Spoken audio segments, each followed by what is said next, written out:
професор по книжевност, со крупни чекови граби кон автобуската станица во Скопје. Оди за Оград, за да се почести со мал годишен одмор по заслужено од работаните 40 години, со полека, но сигурно и континуирано грицки на горката корка просветарски лет.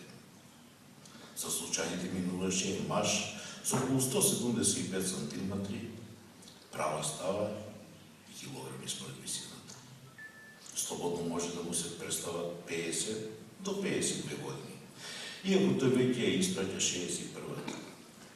Така исправен и висок, малото кожно куферче, што го чува уште од младоста, изгледа уште помало во неговата лева рака. Во него има само неколку пара доден феш, 2 кошули, пара панталони, прибор за лична хигиена и ништо повеќе. Не му треба, бидејќи во текот на целиот свој живот беше скромен. Животот и работниот век го провел сам, без да формира семејство.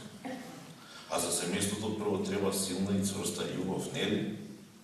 Ако ја најдеш и задржиш, добро, но за да ја задржиш, потребно е да се негува од двете страни.